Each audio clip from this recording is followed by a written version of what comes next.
오늘 올려드린 글들은 다 읽으셨었죠? 네. 어때요?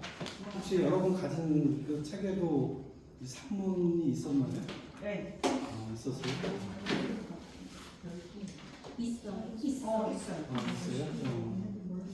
제가 갖은 책은 없어요. 이게 이제 제 책이 좀 오래된 책이다 보니까 표기법이 옛날 원문에 가까운 표기로 돼 있었던 것 같아요. 그래서 현대식 표기하고 좀 다른 부분들이 있고, 그다음에 한자어로 다 돼 있어가지고 제가 옆에다 그냥 가로로 다 해서 놓긴 했는데 네, 그 읽기가 좀 불편했을 것 같아요. 저는. 그걸 읽어보시니까 어때요?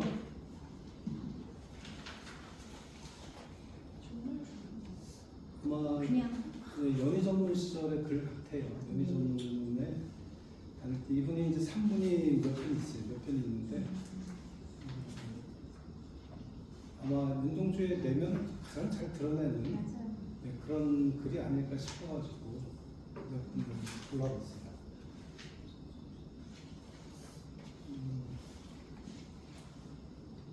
일단 우리가 지난 시간에 했던 것 마저 이어서 하면 이제 지난 시간에는 성장부터 연희전문학교 이제 입학까지 얘기를 했었는데 오늘 마저 이제 연희전문학교 이야기하고 그다음 일본 유학, 그다음에 이제 죽음에 이르기까지 과정, 그다음에 또 윤동주 시인의 시가 어떻게 오늘날 우리한테까지 이제 이렇게 널리 알려지게 될 수 있었는가, 그런 거에 대한 이야기를 했으면 해요.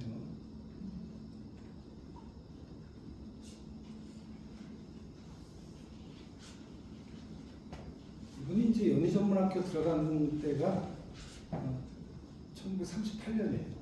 이때가 이제 22살, 우리 나이 22살 나이인데, 그 이제 고종 사촌이었던 손문규와 같이 연희전문학교에 들어가요. 그리고 이제 강처중이라는 인물이 또 좀 기억해두면 좋은데, 그 또 윤동주 씨가 뗄 수 없는 그런 또 인물이에요. 그리고 오늘날 또 우리가 윤동주 시집에서 만약에 강처중이 없었다면 어떻게 보면 가장 중요했던 인물이라고 볼 수 있는데, 강처중이 아니었다면은 윤동주 시인이 시인으로서 빛을 발하지 못할 수도 있었어요. 그 얘기는 좀 더 이따 하는 걸로 하고요. 그 다음에 이제 1941년 25살 때 보면은 그 이제 정병욱 이분의 얘기는 지난번 수업 때도 잠깐 들려드린 적 있죠. 그 5살 어린 후배거든. 5살 어린 후배인데 워낙 좋아했어요. 후배를 아끼고 사랑해서 이렇게 좋아했고, 그 후배랑 둘이서 그 서울의 누상동이라는데, 지금 아마 그 지난 시간에 얘기한 서울에 가면 왜 윤동주 시인의 언덕이라는 그런 장소가 있다고 했잖아요. 그 경복궁 뒤쪽에, 거기 북한산 쪽에 자리가 있는데 그 근처에서 아마 하숙했던 것 같아요. 그래서 평상시 둘이서 그 시인의 언덕을 오르내리면서 많은 얘기를 했던 것 같아요. 자, 그리고 이제 거기 살다가 부가연동으로 하숙으로 옮겨요. 아무래도 그 누상동보다는 아현동이 이제 신촌하고는 가깝잖아. 고개 하나만 놓으면 바로 신촌이니까요.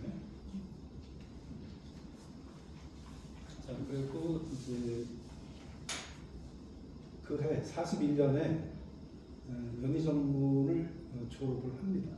연희전문을 졸업하고, 여러분들 그 시집에 있는 맨 앞쪽에 있는 일부에 있는 시들이 19편이 있을 거예요. 그죠? 19편.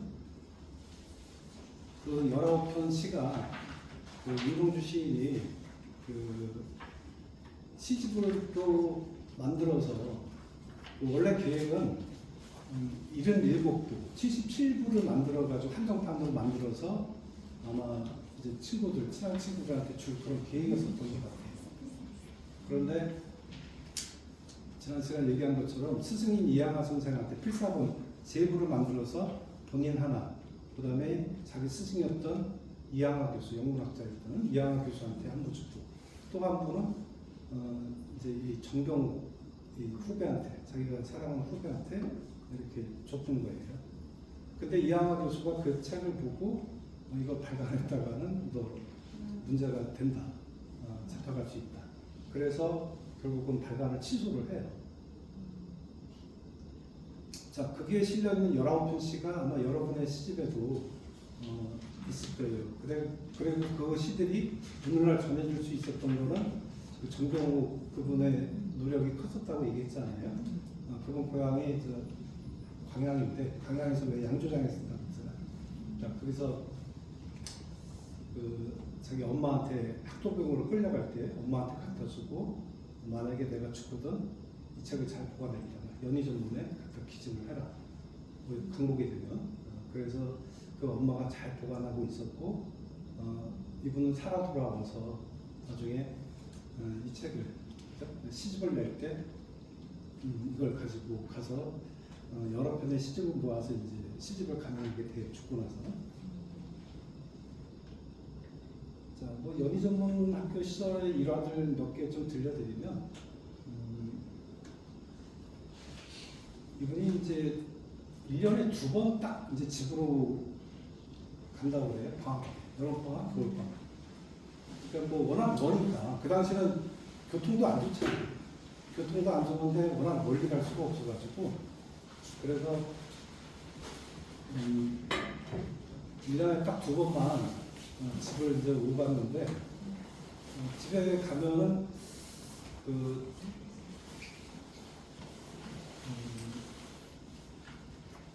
자기가 또 아끼던 후배가 있었나 봐요. 그분이 장덕순이라는 후배인데, 이분이 이제 고향에서 집안끼리도 아주 가까워요. 아주 가까운 집안인데, 이 후배를 데리고 해랑강 하면은 좀 떠오르는 가곡 있지 않아요? 일승종 푸른 소름. 그게 보면 해랑강 나오죠. 자, 그 해랑강가를 데리고 다니면서 이제 문학 공부를 왜 해야 되는지, 그 필요성에 대해서 많이 설득을 했다라고 해요. 그리고 왜 연희전문학교 또 와야 되는지. 연희전문학교는 지난번에 얘기했지만 이제 다른 학교와 달리 그 미션 스쿨이잖아요. 그러니까 일본으로부터 이제 간섭을 덜 받는 거예요.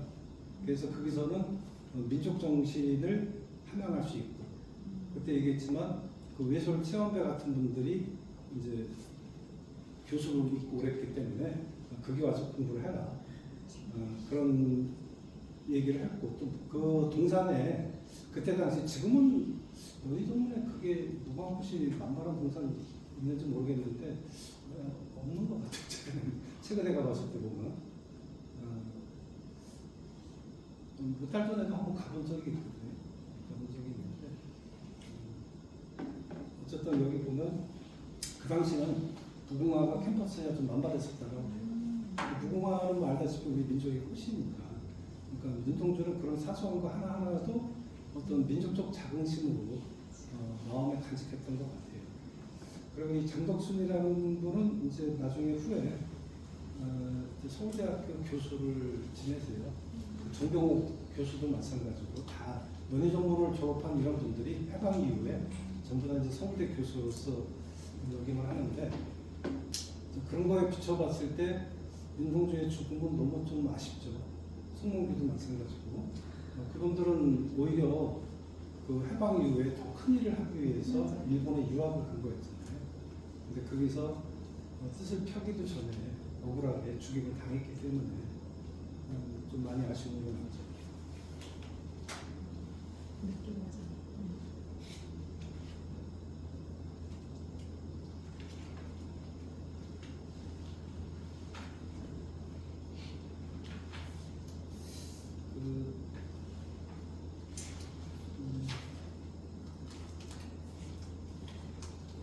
여러분 그 책 뒤에도 혹시 그 이런 분들이 쓴 글들도 같이 있나요? 김덕순 교수가 쓴 글 같은 거? 다 있어요? 그럼 그걸로 봐도 되겠네요.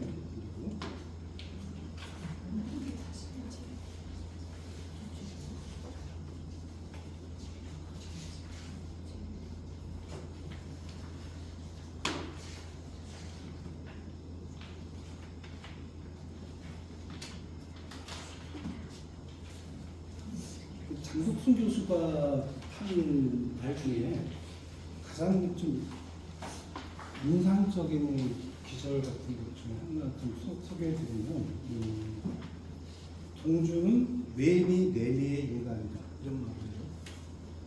뇌미내리 미자는 아름다운 미자예요. 그래서 겉으로도 아름답지만 내면도 아름다웠다 이제 이런 뜻이겠죠. 그래서 또 항상 시와 생활이 일치된 경지에서 살았다 이런 말을 해요.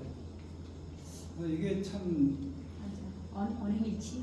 네, 그러니까 뭐 언행일치인데 이게 말처럼 쉽지 않잖아요. 네, 맞아요. 여러분들이 혹시 뭐 아는 분들 중에도 그 겉다른 속다른 사람들, 특히 이제 뭐 작가들 중에 아주 위대한 작가 중에도 우리 국문학사에서 뭐 빼놓을 수 없는 아주 너무 시를 잘 썼던 시인 중에 한 명. 고은 씨 아니면 아니 고은 선생님은 저는 좀 억울한 점이 억울한 많더라고요. 점 있어요. 그 고은이 왜 문제가 됐어요? 네? 왜 문제가 됐죠? 최영미 시인의 그러니까 최영미 시인의 그 한마디 때문에 완전히 나락으로 갔죠. 고은이. 근데 자 모르겠어요. 여러분들 세대랑 조금 다룰 수 있어서 그 예를 들어서 뭐 몇십 년 전에 직장에서 여직원들한테 뭐 이렇게 손을 잡는다든지 어떤 몸에 터치를 한다든지 이런 것들이 그게 다반사였고 별 그렇게 크게 성희롱이다 이런 생각들은 안 가졌어요. 고은 시인도 그 최영미의 말에 따르면 술집에서 술 먹다가 그 술집 주인한테 뭐 그런 식의 그러니까 뭐 사갖고 뭐 우리가 주모하면서 주먹에서 주모 손도 잡고 뭐 방댕이도 한번 두드리고 뭐 이런 식의 장난들 하잖아요. 근데 주모가 아니고 후배 시인들을 얘기하는 그런 사람들이었잖아요. 근데 글쎄 뭐 좀 관점이 좀 다르긴 한데 남자분들은 예. 좀 그런 거에 예. 마음이 많이 편안하세요. 여성들 입장에서는 아니거든요. 그러니까 그 시대와 관련돼 있는 것 같아요. 이게 요즘 시대 같으면 용납이 안 되잖아요. 요즘 시대는 그랬다 그러면 또 그렇죠. 근데 고은 시인이 그런 일을 했을 당시는 수십 년 전 얘기예요. 그리고 수십 년 전에 그때는 그런 정도의 그 분위기는 너무 자연스러웠어요. 어디 가든지. 저는 그렇게 기억을 해요. 그래서 그게 그 고은 시인이 항상 노벨 문학상이 언급될 때면 우리나라를 대표하는 시인으로 항상 언급이 됐었어요. 계속 몇 년 동안, 그죠? 그러다가 그 한마디에 완전히 이제 그분이 나락으로 떨어지고, 평판도 그렇고, 요즘은 이제 방송이나 어디서나 볼 수 없는 그런 분이 됐는데, 저는 개인적으로 그건 참 아쉬워요. 아쉽고, 좋은 시인이 또 민주화를 위해서도 많이 애썼던 분이 뭐 한때는 김대중과 문익환 이런 분들과 더불어 전두환 정권에서 사형선고도 언도받았다. 그 정도의 어떤 민주화 운동을 하던 분이었는데 그런 과거 몇십 년 전에 그런 풍문들 때문에 완전히 매장이 됐어요. 저는 원래 개인적으로 저는 그건 아니라고 봐요. 근데 그 풍문에 이어서 현재 진행형으로 그런 수모를 당했던 사람도 있었었잖아요. 아니 근데 그래서 그게 그런 명예가 식으로 그게 재단이 돼야 되고 욕을 돌팔매를 맞아야 되면은 조선시대에 척을 두고 기생집 떠나줬던 사람들이 다 뭐야? 네? 그잖아요. 우리가 시대 속에서 이야기해야 되잖아요. 그런 것들.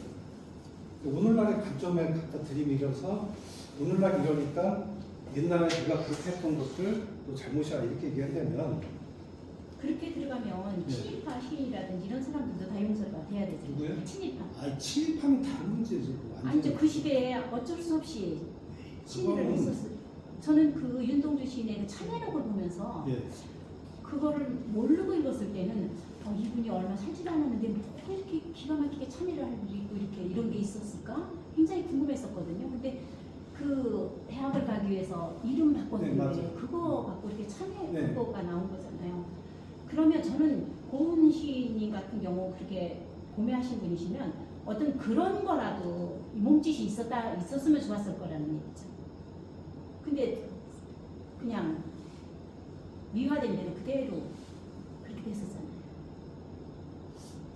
그 시대를 들춰보면 고은이 아니라 다 대다수의 작가들 다 그죠? 운동 작가들 또 여러분들은 모르겠어요. 다 전공이 다 다르니까 어떨지 모르겠는데 특히 국문과 친구들이라면 그런 음담패설 정도는 뭐 그 정도보다 그죠? 훨씬 심한 음담패설은 아주 쉽게 우리 대화 속에서 오고 가는 그런 이야기도 있어요. 그런 거 듣는 그런 거를 부끄러워한다면 이 출연금 같은 거 못 읽죠.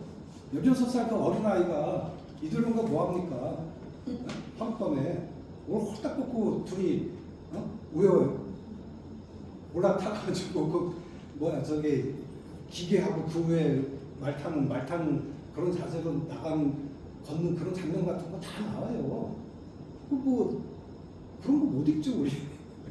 근데 최현미 시인을 보면 네. 말만 한 게 아니고 신체적인 터치가 있었거든요. 시에도 그런 내용이 있고. 근데 그거를 예전에는 그랬다고 하더라도 지금 피해자가 자기가 그 간직하고 있던 걸 시로 표현하고 불쾌함을 표현하면 사과를 하는 게 먼저인데 고은 시인이 얼마나 진정으로 사과를 했는지 그거는 본 적이 없어서 그렇게 인격적으로 훌륭하시다면 사과를 먼저 하고 그 사람의 마음을 좀 상처를 더 다듬어주고 이런 행동이 있었어야 하지 않나 그런 생각이 듭니다. 그래서 여성들 입장에서는 그 부분에 분노하는 거예요. 지금 같은 그런 적이면 친일파들도 어쩔 수 없었다. 그 시대적인 환경에서는 그럴 수밖에 없었다라고 이거를 한인화시키기 시작하면 다 이해가 되잖아요. 저희가 굉장히 속상했던 게 그런 거잖아요. 이광수 시인이라든지 뭐 김한란이 뭐 이런 사람들 나중에 알고 보니까 뭐 이 사람들이 친일파였대. 그때 참 배반감이 굉장히 했었거든요. 우리가 정신적으로 많이 이렇게 했었던 사람들이. 근데 지금 또 나중에 이렇게 세상 돌아가는 걸 보면 아 이게 승자의 논리고 이러는데 그럼 그 시대에 그렇지 않은 사람이 왜 지나 있었을까? 이런 또 나름대로의 생각도 들더라고요. 살자고 하면 친일 문제 같은 거는 그거는 좀 별개의 문제 같아요. 또 국가와 개인의 관계 속에서 우리가 개인을 그런 식으로 합리화한다면 국가는 존재를 못해요. 우리가 그렇잖아요. 어떤 친일 논리로서 그때는 어쩔 수 없었다 뭐 그런 논리들은 모두가 대부분의 사람들이 그런 생각을 갖고 있다면 우리가 독립운동을 하는 그 사람들도 너무 허탈한 거고 또 나라를 굳이 뭐 찾아야 될 이유도 없는 거 아니에요. 그런 사람들이 다수가 생각을 지배하고 있다면 국가라는 게 또 존재 이유도 없어요. 국가는 개인의 사원이랑 별개라고 봐요.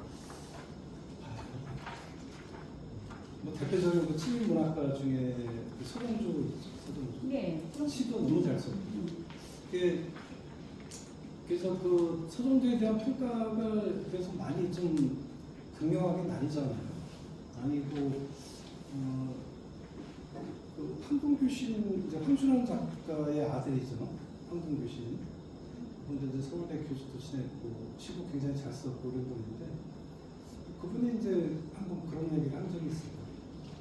친일 작가들에 대해서 비토하는 그런 장소에서 니들 중에 서정주의 미당, 그 호가 미당인데 미당 선생의 영향을 받지 않고 시를 쓰는 놈이 몇 명이나 되냐 하면서 이제 화를 냈다는 그런 이제 일화가 있는데, 근데 그건 저는 그건 아니라고 봐요. 그때 그러면 절필하고 이렇게 윤동주처럼 또 이육사처럼 저항했던 그 사람들, 그럼 그 사람들은 뭐가 되는 거죠? 그래서 그 논리시잖아요. 그럼 지금 고은 시인에 대해서 논리도 그렇게 비약해 들어가면 똑같은 상황이 되는 거죠. 그래서 저는 여기 문제에서 고은 시인님이 뭐를 착각하셨냐면 여성 영권이 신장되고 이 분위기가 바뀐 거를 캐치 못하신 거가 난 큰 그거라고 봐요. 언론 네, 만약에 그렇게 본다면요, 그 허균도 그런 천재적인 선각자였잖아요, 그죠? 근데 또 박지원 같은 사람들, 그 당시에 뭐 이렇게 좀 인간에 대해서 평등 사상을 가졌던 그런 사람들, 그런 사람들은 그때 왜 그런 생각을 못했을까요? 여성들이 시대 그쵸, 이게 여성을 갖다가 있었잖아요. 그 박지원 같은 경우는 오히려 여자가 시를 쓰는 거에 대해서 굉장히 못마땅했어요. 네. 그래서 헌안철원에 대해서도 되게 네, 굉장히 여자가 사대부 여자가 이런 식의 시를 쓴다는 거에 대해서 남성들과 되게 이제 비판적으로 얘기했던 그런 사람이거든요. 근데 박지원은 오늘날 우리가 뭐 선각자로서 그 사람을 되게 이렇게 칭송을 하고 그러지만, 근데 왜 그때 그 사람들은 그런 생각을 못했을까? 저는 그래서 작품이라는 거, 또 그 시대 사람들 생각이라는 건 결국 그 시대의 울타리를 넘지 못한다라는 생각을 해요. 그 시대의 큰 그런 흐름을 물론 본인이 그렇다고 해서 뭐 모두가 또 뭐 허균처럼 박지원처럼 이렇게 살 수 있는 거 아니고, 또 윤동주처럼 이렇게 깨끗하게 살 수 있는 그런 것도 아니겠죠. 아닐 텐데, 어쨌든 뭐 고은에 대한 이야기는 뭐 이제 그만하기로 하고, 근데 저는 개인적으로는 어쨌든 좀 아쉬움이 많은 예, 저도 그런 굉장히 아쉬웠어요. 큰 시인이었던 사람이 어떻게 보면 그 시대 속에서 정말 별것도 아니었던 일일 수도 있는데, 그게 요즘 같은 이제 감수성에서는 용납이 안 되는 시대가 됐기 때문에, 옛날에 이 사람이 이랬어 이렇게 과거를 소환해서 돌을 던진다는 것은 어쨌든 좀 아니지 않나 그런 생각합니다. 근데 우리 여성들 입장에서는요, 이전까지 남성 우월주의 사회에서 여성들이 사실 어떤 면에서는 그 틈새 뭐야 이거 때는 이때야 이런 것도 있거든요. 그때 걸렸던 것 같아요, 공스님이. 그래서 여권 신장을 해야 되는 여성들의 입장에서는 뭔가가 그냥 뭐 일단 뭐 그냥 평범한 남성이 그러는 거하고는 상징적인 의미가 다르잖아요. 그러니까 그때 한참 그 시대가 미투 운동이 한참 예, 일어날 때 예. 당시였어요. 그래서 그게 사실은 뭐 서지현 변호사, 검사 그 사람 때문에 촉발이 됐던 게 또 여기저기서 안희성이랑 그죠? 그 사람들 때문에 촉발됐던 게 불똥이 이제 고음까지 쳤던 건데, 고음은 그 훨씬 그 시대가 아니라 몇십 년 앞선 얘기 가지고 돌팔매를 맞은 거예요.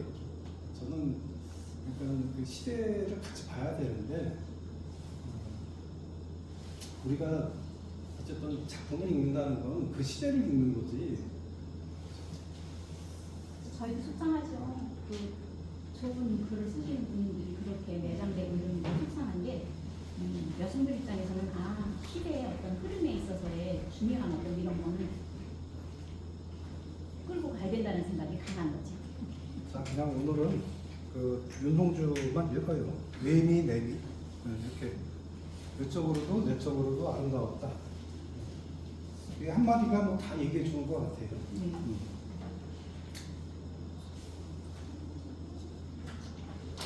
항상 뭐 이제 용어도 단정했었다고 그러고, 그건 지난번에도 얘기했었던 거니까요.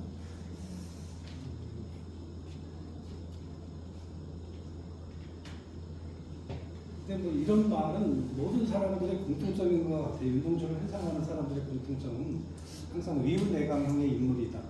그다음에 그 겉으로는 더하나 유순하고 좋지만 안에는 굽히지 않는 그 지조, 신념 이런 게 굉장히 강했었던 그런 인물이었다. 이런 얘기들을 공통적으로 다 합니다.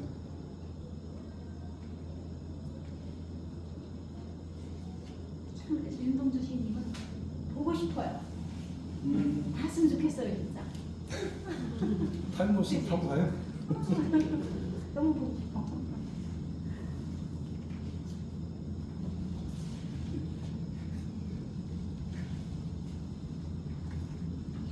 네, 이분 씨의 어느 대목에 그런 귀절이 있는데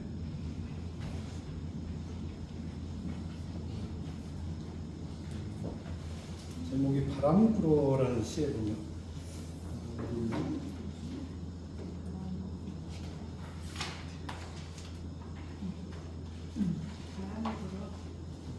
바람이 불어라는 시 있죠.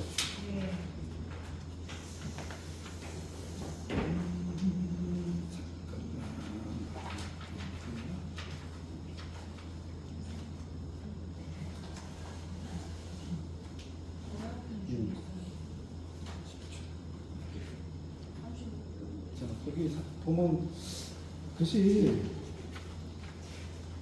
뭐 아주 대표작은 아니에요. 아주 대표작은 아닌데 한번 보세요.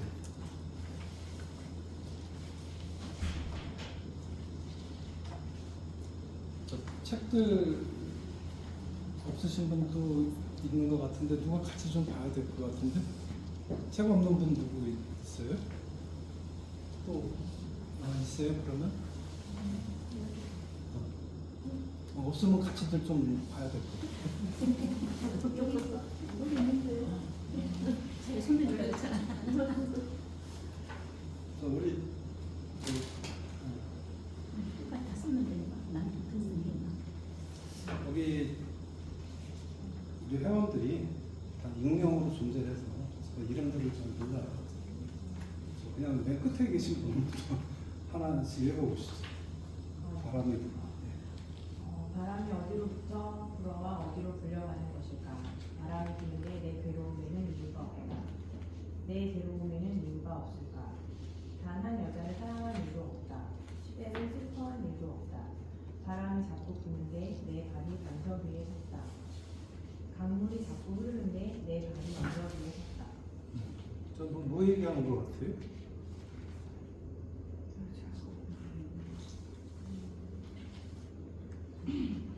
시대 환경. 우리 영희님이 저 타임머신 타고 가서 윤동주 시인을 봐도 단 한 여자를 사랑한 일도 없대요. 그냥 재밌게. 근데 여기서 한 여자라는 것은 꼭 여자를 생각하는 거 아니지 않나요? 저보다 아닌가요? 뭐 이건 상징적 의미겠죠. 그냥 단순하게 그런 시적 명사로서 의미가 아니고. 근데 바람이 어디로부터 불어와 어디로 불려가는 것일까? 바람이라는 거는 어때요? 속성이 떠도는 거죠. 네, 부입은. 그리고 또 바람은 우리가 윤동주의 서시에서 만약에 그걸 끌어다 쓴다면 입새에 있는 바람에도 나는 괴로워했다거든요.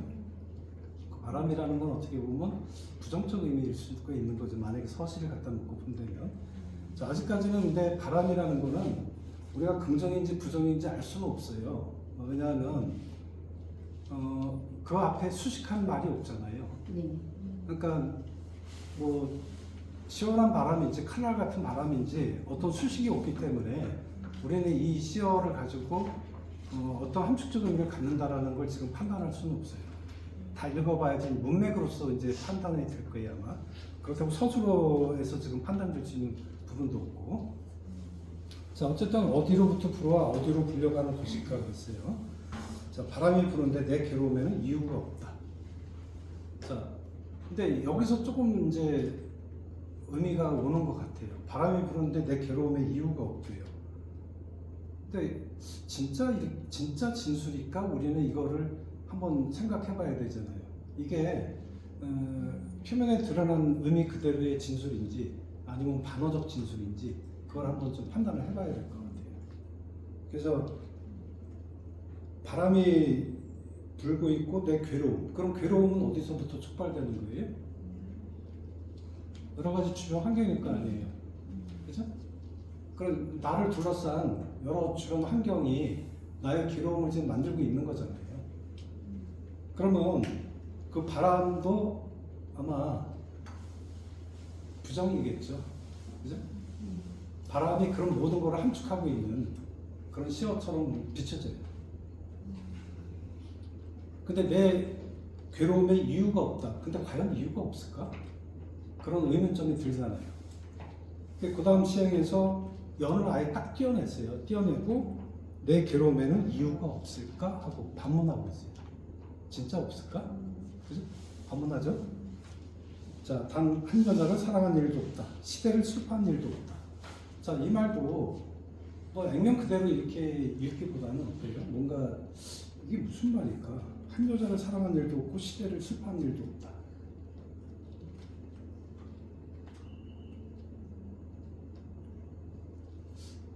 어떻게 보면 이분은 그 서시 잠깐 또 갖다 써볼게요. 자, 입새에는 바람에도 나는 괴로워할 정도고 또 별을 노래하는 마음으로 모든 죽어가는 것을 사랑하고 싶어하는 사람이에요. 한 점 부끄러움 없이 또 하늘을 우러러보고 싶은 사람이고. 근데 오늘 밤도 별이 바람에 스치운다. 오늘 밤이라는 시대 환경이 내가 꿈꾸는 이상을 괴롭히고 있다라는, 억압하고 있다라는 그런 인식이잖아요. 서시의 내용이. 그렇다면 여기서 한 여자를 사랑한 일도 없다, 시대를 슬퍼한 일도 없다, 이 얘기 같은 경우는 이걸 어떻게 우리가 좀 읽어야 될까요?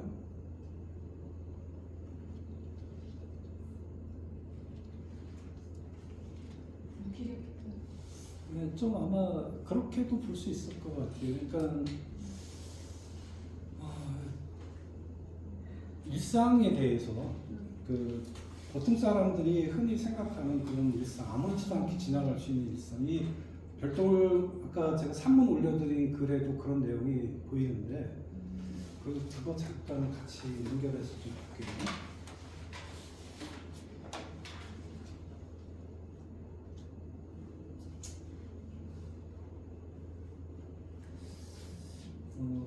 이런 얘기 이제 처음에 보면 밤이다. 하늘은 푸르다 못해 농의 색으로 캄캄하나 별들만은 뜨겁도록 빛난다. 침침한 어둠뿐만 아니라 우사부사 춥다. 이 육중한 기류 가운데 자조하는 한 젊은이가 있다. 그를 나라고 불러보자. 자, 자조하는 한 젊은이가 있다고 얘기해요. 그 자조, 왜 윤동주는 우리가 윤동주 씨를 얘기할 때 윤동주 씨를 관통하는 키워드로 항상 얘기하는 단어가 있어요. 그 단어가 뭐죠? 자주.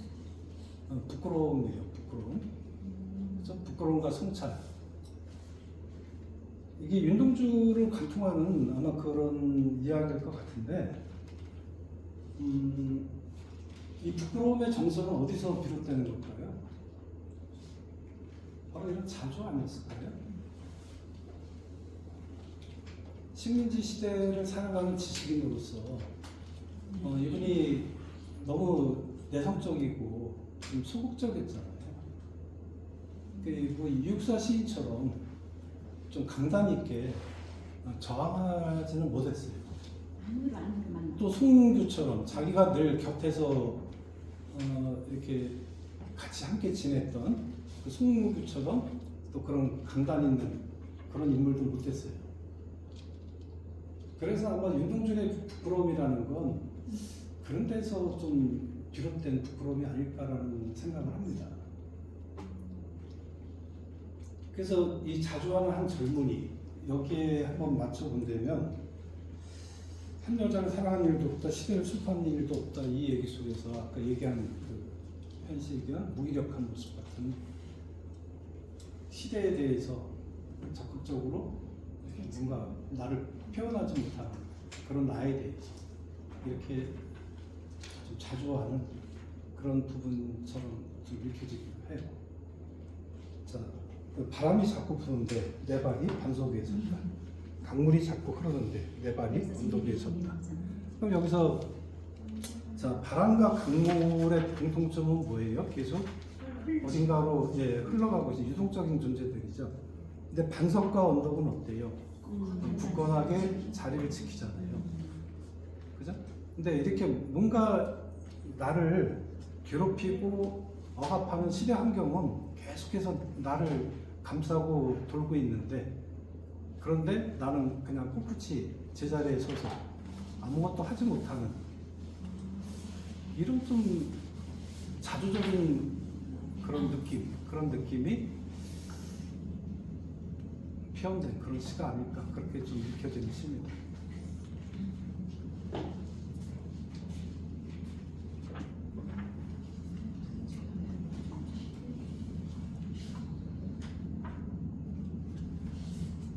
자, 그다음에 또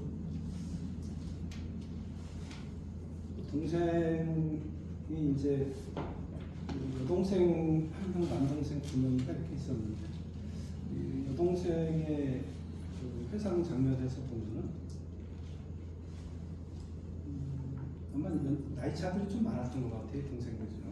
동생들이 이제 방학 때 집에 오면 오빠를 계속 이제 따라다니면서 뭐 궁금한 것도 많았을 거 아니에요. 질문들도 많이 하고. 근데 항상 뭐 아무런 귀찮은 기색 없이 잘 놀아줬다라고 그래요. 노래도 가르쳐주고. 그래서 흑인 연가 중에 내 고향으로 나를 보내주는 그런 포스터 노래인가요? 그런 곡이 있죠, 그죠? 이 노래를 굉장히 좋아했었나 봐요. 그래서 그 다른 사람들 증언에도 그 같이 하숙했던 정병욱 교수 증언이었던 것 같은데, 그거를 보면 마루턱에 앉아서 이 노래를 항상 좀 흥얼거리고 그랬다고 해요. 또는 뭐 휘파람으로 불기도 하고. 자, 어쨌든 뭐 이제 오빠한테서 이런 노래 같은 것들도 이제 배우고 회상 같은 거. 그러니까 오빠에 대한 따뜻한 기억들이죠. 뭐 비록 동생뿐만 아니라 아까 장덕순 교수의 증언에서도 보면은 장덕순 그 교수의 형하고 윤동주 시인하고 같은 이제 동학년이거든요. 근데 자기 형은 오히려 자기를 귀찮아하는데 윤동주 시인은 항상 자기를 따뜻하게 한 번도 이렇게 귀찮아하지 않고 오히려 형보다도 자기를 더 챙겨줬다, 이런 얘기를 해요. 그리고 장덕순 교수 그 회상 중에서 좀 따뜻해지는 대목 하나는 이제 이분이 연희정군에 입학을 하고 이제 하숙집을 윤동주 시인이 구해줬다라고 그래요, 직접. 이제 고향 후배를 위해서 작품을 팔아서 하숙집을 구해준 거겠죠. 그리고 첫날 이제 온 날 시끌 얘기하다가 밤에 집으로 돌아갔는데 자기는 이제 너무 피로해서 하루 종일 이렇게 차 타고 왔을 거 아니에요. 교통에 앉았을 때 시절이니까. 그래서 이제 잠에 떨어졌는데 한참 있다가 누군가 창문을 두드리더라는 거예요. 열어보니까 윤동주 씨. 그래서 하는 말이, 야, 조금 아까 보니까 여기 약간 연당 냄새가 나는 것 같다. 문을 열고 자라. 그러고 가더라는 거예요. 그래서 자기는 뭐 잠결에 너무 골아 떨어져가지고 뭐 잠깐 이렇게 자겠지만 나중에 들어보니까 그때가 이미 자정이 넘어서 연희전문 기숙사로 이제 돌아갔는데 기숙사까지 거의 다 가가지고 그 먼 거리를 다시 되돌아가서 그렇게 해주고 갔다는 거예요. 그러니까 이런 마음의 배려죠. 아무나 참 이렇게 할 수 있는 그런 배려 아니잖아. 귀찮아서라도 내가 이 목적지에 딱 다다들었는데 또다시 되돌아가서 얘기해 준다는 게 쉬운 얘기가 아니잖아요. 그래서 어쨌든 이런 마음의 배려, 이런 게 참 굉장히 따뜻했던 사람이라는 걸 알 수 있죠.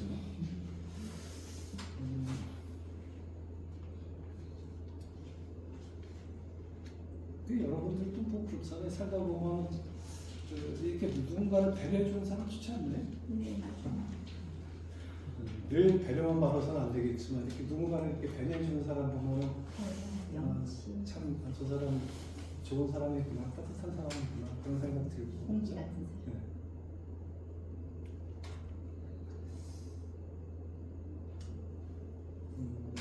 그다음에 이제 또 아우 윤일주라는 아우가 있는데 이제 그분이 쓴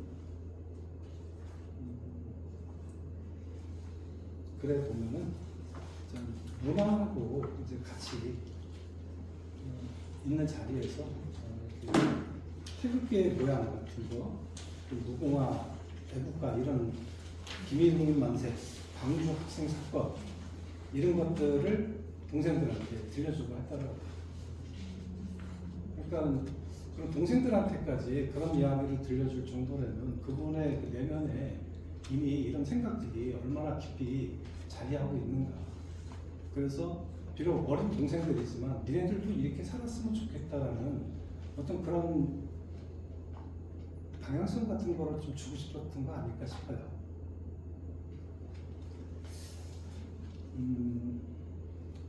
그리고 이분이 항상 보면 이제 산책을 많이 좋아했다고 하는데 지난번에도 얘기했지만 왜 이제 연희정문에서 서강까지 마포 서강까지 걸어서 이렇게 이제 산책을 많이 했다고 했잖아요. 산책을 했다고 했는데 그 산책하는 습관은 아마 어려서부터 있었던 것 같아요. 저 중학교 이럴 때부터도 그래서 산책을 아주 좋아했고 또 연희전문학교 가면 뭐 거기도 산이잖아요, 동산이잖아요, 저쪽으로는. 그래서 그쪽 뭐 산책하고 이런 것들 되게 즐겨했지만, 근데 항상 고향에 돌아와서도 그 어떻게 보면 남들은 나 대학생이야 이런 것 좀 뻐기고 싶기도 하잖아. 근데 이분은 집에 들어오면 항상 오강목 저고리에 한복 바지. 그러니까 우리 한복식으로 이제 옷을 고쳐 입는 거예요. 그리고 항상 또 손에 책이 끊이지 않았더라고요.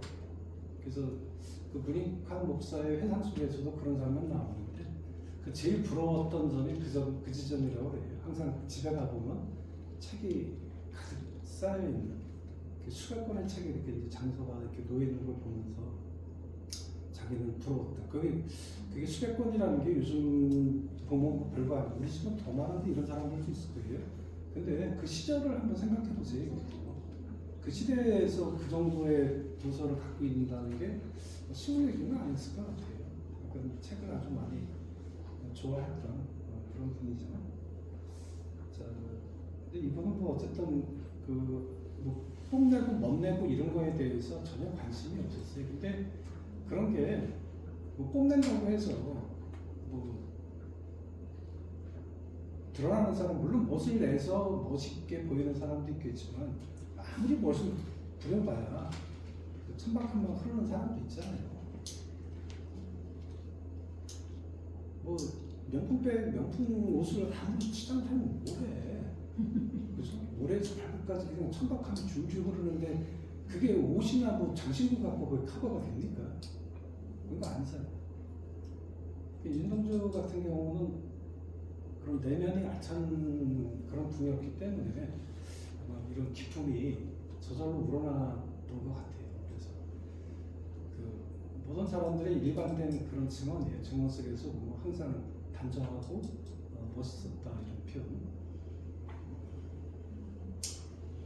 그리고 어쨌든 일본에 대한 적개심은 엄청 강했어요. 그래서 일본 옷을 입은 조선 사람들을 보면 아주 메스껍다라고 이제 외면도 하고 또 일본 말로 뭔가 얘기를 하면은 다 한국말로 대신해서 얘기를 하고 그럴 정도.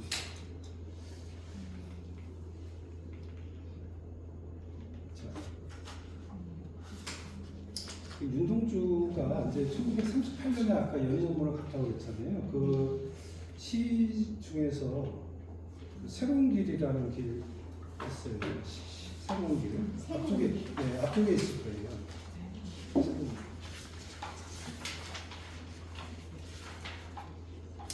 이거 순시예요.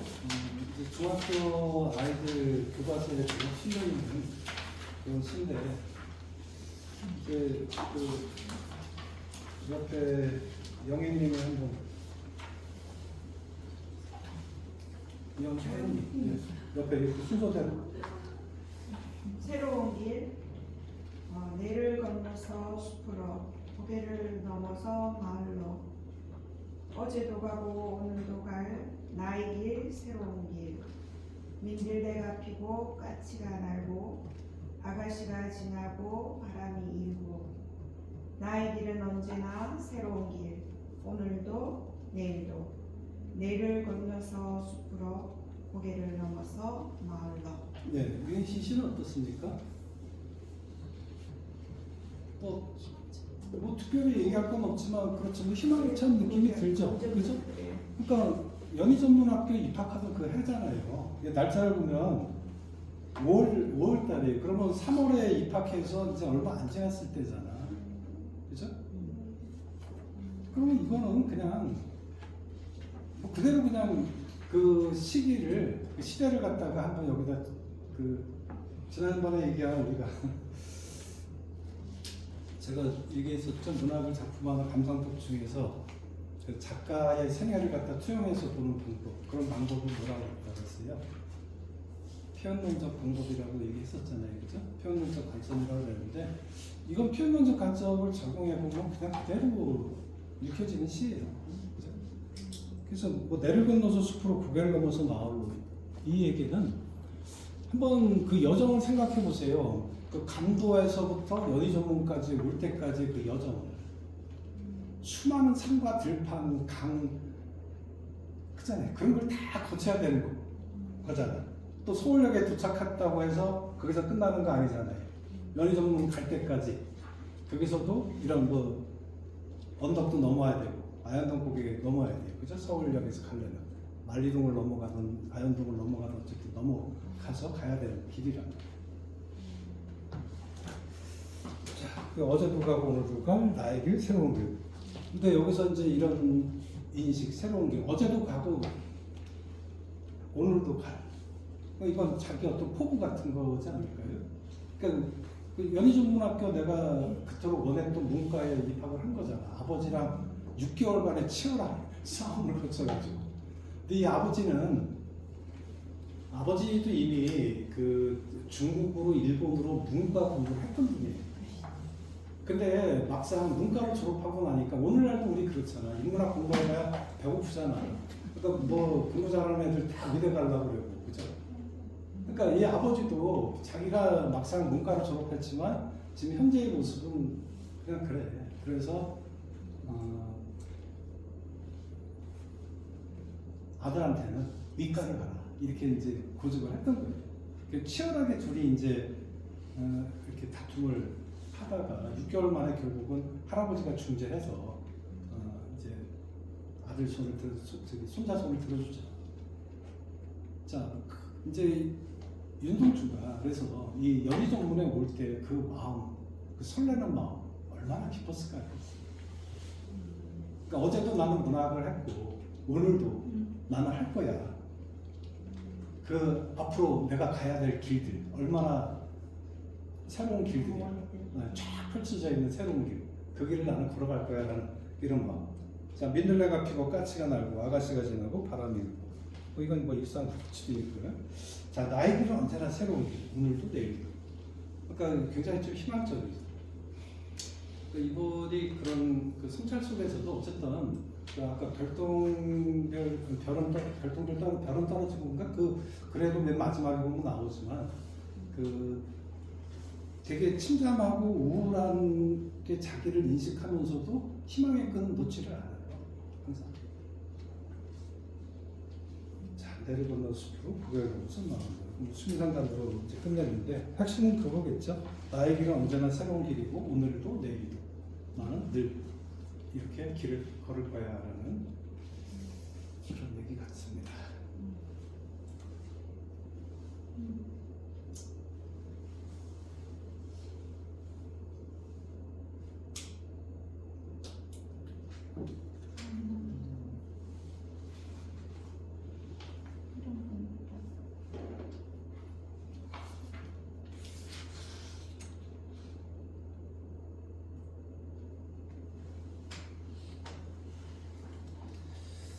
이양화 교수가 그 암대하고 지목했던 시 중에 하나가 그 슬픈 족속이라는 시예요.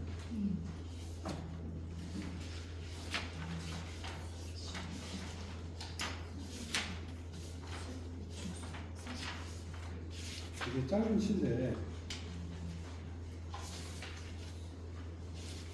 뭐 이건 좀 내용이 긴 관계로 제가 그냥 내볼게요. 자, 슬픈 족소. 자, 흰 수건이 구멍 머리를 두르고 흰 고무신이 거친 발에 걸리우다. 흰 저고리 치마가 슬픈 몸집을 가리고 흰 띠가 가는 고리를 지금 봅니다.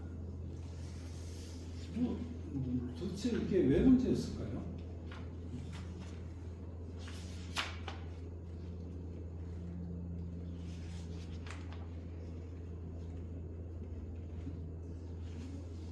이게 도대체 뭐가 문제여서 이거를 집어서 위험하다라고 얘기를 했을까요? 이게 민초가 그렇죠. 나타나는 거죠. 그렇게 봐야 되겠죠 아마. 예. 흰색의 색채 이미지는 우리가 이제 뭐 백이민족이라는 네. 그런 상징성을 가지고 있을 거예요.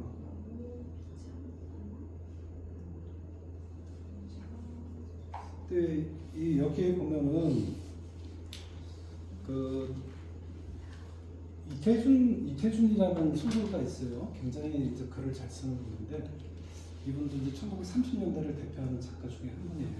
이태준. 성북동에 가면 이태준 그 후손들이 운영하는 수영산방이 그분이 살았던 집이에요. 그런 집이 있는데 이분은 아쉽게도 월북을 해서 우리가 후기의 작품들을 볼 수는 없는데 이분이 쓴 폐강냉이라는 작품이 있는데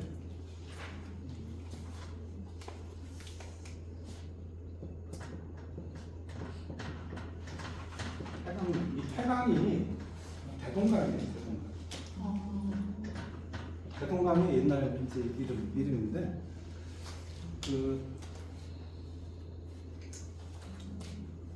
여기 보면 이제 주인공이 현이라는 인물인데 소설가예요. 그러니까 약간 좀 자전적 소설이라고 봐야 되죠. 자전적 소설인데 현이 이제 친구 박이라는 친구가 있어요. 여기는 교사예요. 교사인데 한국어. 이 시대적 배경은 아마 1937년 정도, 36년, 7년 이 정도 무렵이라고 보여져요. 뭐를 통해서 알 수 있냐면 이 박이 그 현을 이제 초청을 해요. 현은 이제 서울에 있고 이 박은 이제 평양에 있는 친구인데 나를 한번 보러 와라. 그래서 현은 안 그래도 시대가 울적하잖아요. 그래서 이제 박을 만나러 평양을 갔는데 거기 이런 표현을 써요. 편지에다가 지금 내가 맡고 있는 강의가 이제 반으로 줄었다. 그리고 그나마 그래서 거기서 지식 붙어 있다는 이런 표현을 써요. 그러니까 지식 억지로 마지못해 이제 붙어 있는. 그러니까 곧 잘릴 수도 있는 이제 점점 내 강의 시간이 없어지는 거예요. 한국어. 1937년부터 일본 애들이 이제 교육 과정 속에서 한국어를 전혀 이제 못 쓰게 한다고 했잖아요. 그래서 아마 그 무렵에 이제 글처럼 비춰지는데, 그래서 현도 그게 단지 학교에만 그 영향이 미쳤겠어요? 아니죠. 문학에도.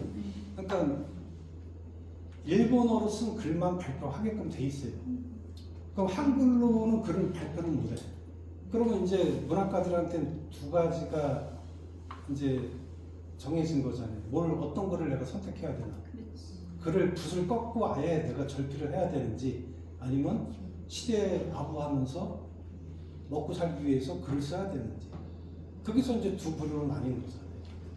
그게 극명하게 나뉘던 시기가 그 시기예요. 자, 이 현은 이태준 작가는 실질적으로 붓을 꺾은 사람이에요. 그렇기 때문에 처지가 너무 비슷한 거죠. 그래서 박을 만나러 갑니다. 여기서 이제 그런 대목이 나와요. 평양에 왔을 때 평양에는 옛날 여자들이 그 머리, 우리가 그때 뭐 고증 사진을 제가 보지는 못해서 어떤 모양인지 모르겠지만 여자들이 항상 그 머리수건을 쓰고 있었다고 해요. 근데 현은 그 모습이 굉장히 보기 좋았다, 아름다웠다 이렇게 얘기를 해요. 그것 때문에 나중에 이 이제 김이라는 친구가 나오는데 친일파예요. 지금 현재 의원으로 있어요. 부회의원 친일파인데 이놈이 이제 술자리에 이 두 사람을 초대를 합니다.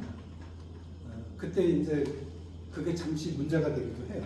머릿속은 평양거리 머릿속은 얘기하면서 이제 현이 바꾸고 야 예전엔 평양에 있는 여자들이 그 흰수 들고 있었는데 지금 와서 보니까 아무도 그렇게 하지 않아 이렇게 얘기를 해.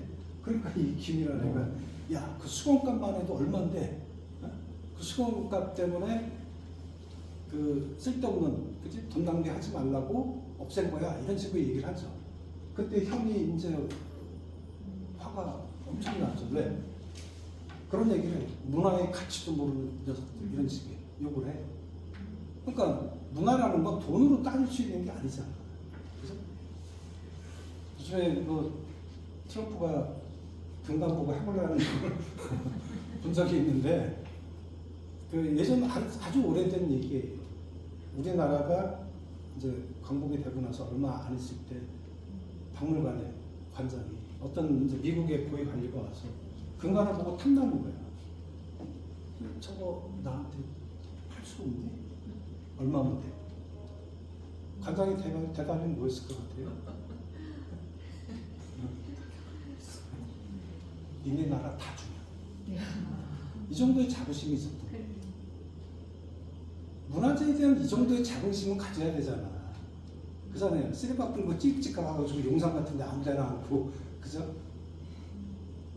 그게 있는 물품들 멋대로 그냥 침실에 갔다가 그런 천박한 인식을 갖고 있으면 안 되잖아요.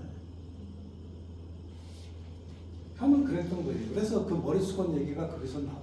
그래가지고 둘은, 현이 이제 또 보면, 거기서 또 극명하게 또 나뉘는 지점이 나오는데, 그 이태준 작가의 특징이에요.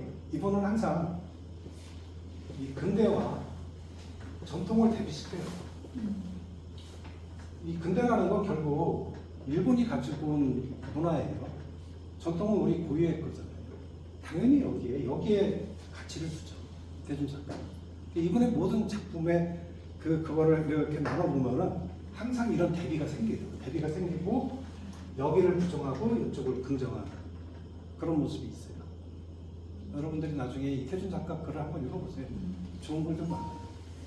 그 당시에 스타일리스트라고 해가지고 최고의 문단가다 이런 평가를 받는 분이에요. 1930년대.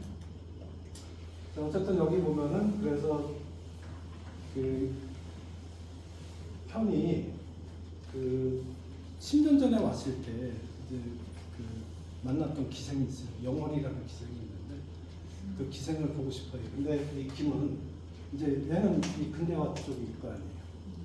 그러니까 신식 기생들은 레코드판 틀어놓고 이제 댄스를 추고 이제 옛날처럼 북치고 장구치고 민요 부르고 이런 게 아니고 가사 같은 거 부르고 이런 게 아니고 요즘 신식은 이제 바뀐 거예요. 시대 변화에 따라서. 근데 현은 당연히 그런 거 싫을 거 아니에요. 그죠?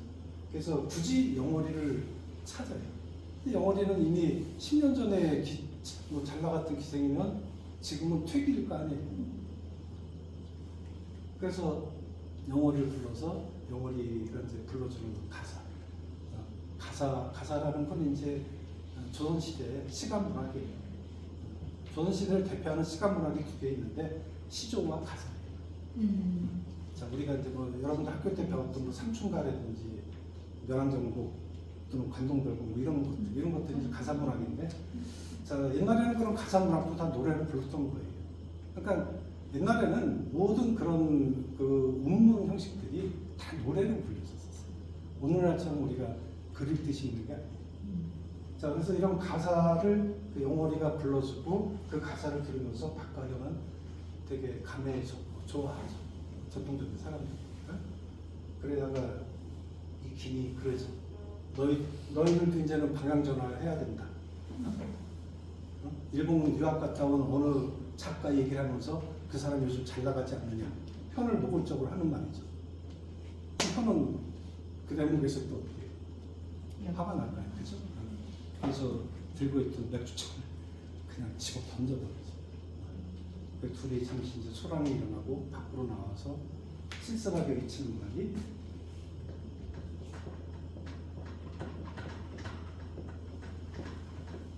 이상 경쟁지 주역에 나오는 말이에요. 주역에 나오는 말인데 그 서리가 내리면 다음에 운이 올 거를 대비하는 얘기예요.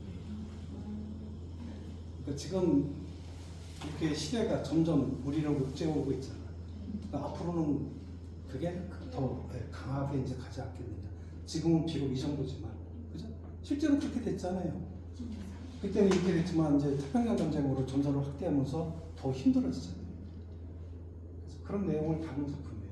자, 그 여기 10분 족속에서 흰수건 얘기 나오니까 잠시 그런 작품 이야기가 떠올라서 이어드렸습니다.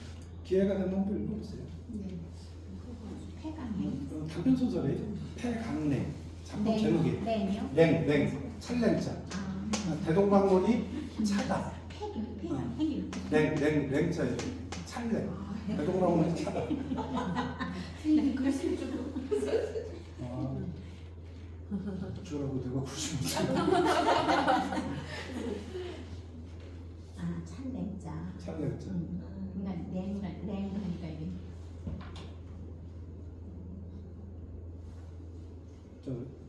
그러면 여기 보면 뭐 거친 발이라든지 슬픈 몸짓, 또 가는 허리 이런 말들, 그죠?